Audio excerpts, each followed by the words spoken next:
durant la Seconde Guerre mondiale, la princesse Elizabeth se prépare-t-elle à sa fonction de reine ? Eh bien, durant la guerre, Elizabeth est encore une jeune femme, mais elle commence déjà à se préparer à ses futures responsabilités royales. Il y a son engagement dans la branche féminine de l'armée britannique en 1945 et sa formation en tant que future monarque se poursuit en coulisses. Avec des tuteurs privés, elle reçoit une éducation approfondie, axée non seulement sur l'histoire et la politique, mais aussi sur la Constitution et les affaires d'État. De plus, elle observe et apprend de son père, le roi George VI, et de sa mère, la reine Elizabeth, qui gère les affaires du royaume du mieux qu'ils peuvent durant cette période difficile. Elle accompagne ses parents qui vont saluer les soldats et les familles touchées par les attaques de l'aviation allemande. Elizabeth s'exprime également sur la BBC pour apporter son soutien aux enfants qui, comme elle, sont éloignés de leurs parents au cours des bombardements. La guerre offre donc à Elizabeth une perspective unique sur les défis et les responsabilités de la monarchie.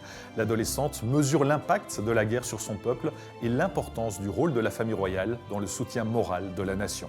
La guerre a donc été une période cruciale de préparation et de croissance pour la princesse Elizabeth, qui allait devenir reine quelques années seulement après la fin du conflit.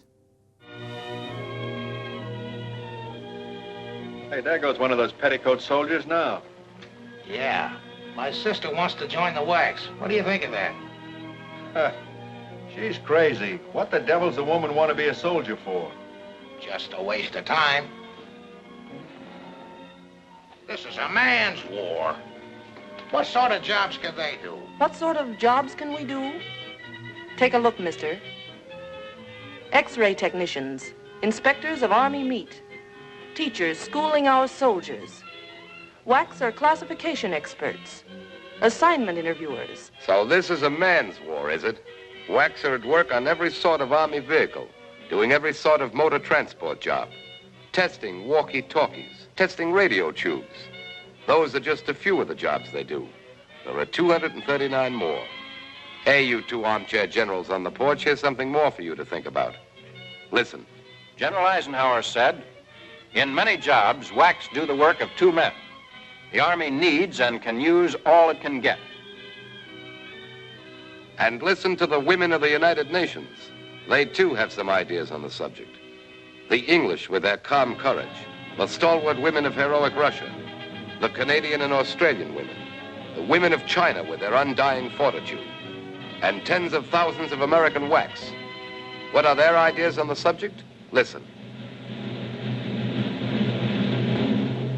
We shall live up to the legends of our fighting men.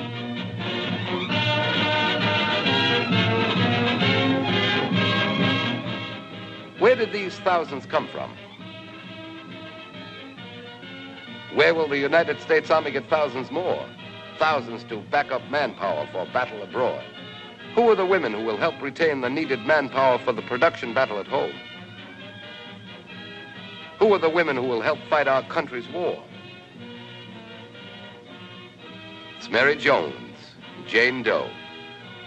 It's the idle housewife and the girl next door. Oh yes, it's your war too, Miss and Mrs. America. Here at Fort Oglethorpe in Georgia, one of the most beautiful army posts in the world, we, the newly hatched wax, gather to learn what all the shooting's about. Our kind of shooting. From morning till night, we hustle through a very novel, interesting life. Not just classes and drill and duty, but all kinds of women's sports and recreation. We work hard and play hard.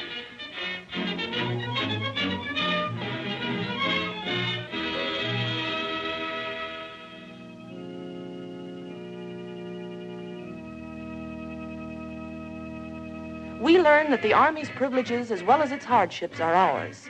We get furlough rates on trains, special prices at theaters, special life insurance rates. We know that the rumors about the wax are so much hot air. All the time. Health and stockings all the time. Scratch that one out. Off-duty, rayon, or whatever you can get. You can't use makeup. No rouge. No lipstick. No nail polish. No rouge. No lipstick. No nail polish. No rouge. No lipstick. No nail polish. No rouge. Toss that one in the ash can. Every Everybody's hair is alike. The same old hairdo, the same old hairdo, the same Nonsense. Our hairdress is up to us as long as it's neat, smart, and off the collar. All work and no fun. All work and no fun. Strictly Axis propaganda.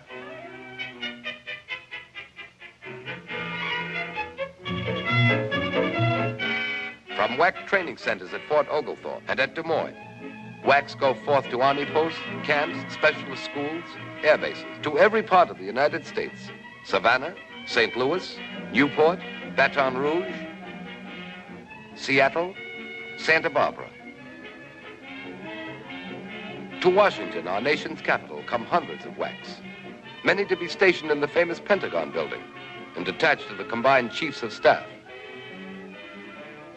WACs are entrusted with tasks involving the utmost secrecy. Here, the important work of decoding messages whose information must be carefully guarded and transcribed with perfect accuracy.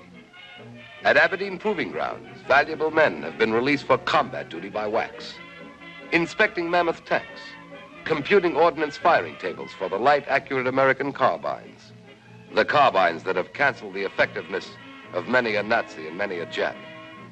Here, they also check the efficiency of remote control units and make secret ballistic measurements.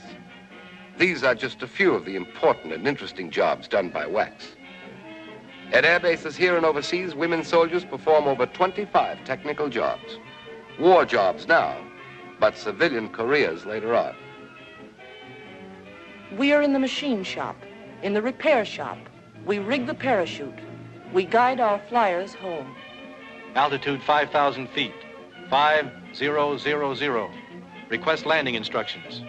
Mitchell Field Tower to Army 3131. Circle field twice at 3,000 feet. Let me in, will you? I've got a heavy date tonight. Keep your chute on, Lieutenant. Field won't be clear for 5 minutes. Potential American pilots are taught blind flying by our WACs. They are taught to handle night raids over Europe and the Black Pacific, taught to navigate safely through black space, loaded with hidden peril.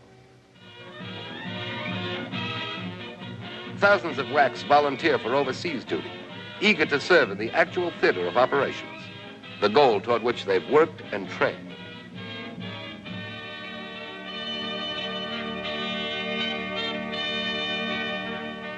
Wherever the American armies will go, WACs may follow.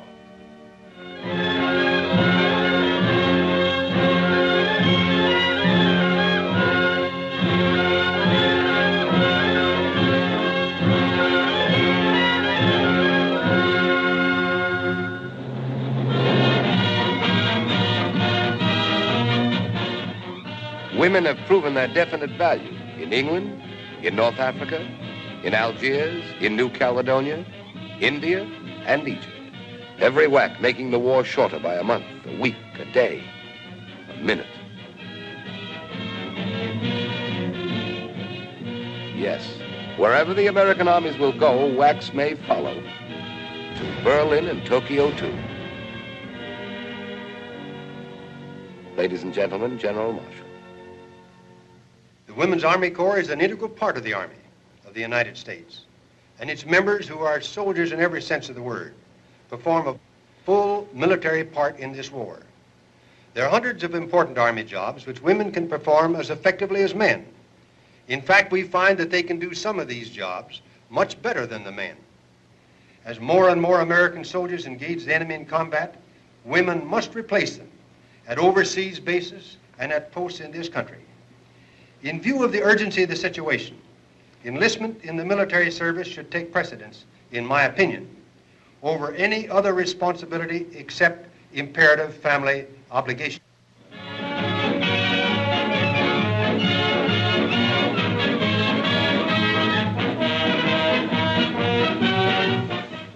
In 1918, we were on the sidelines.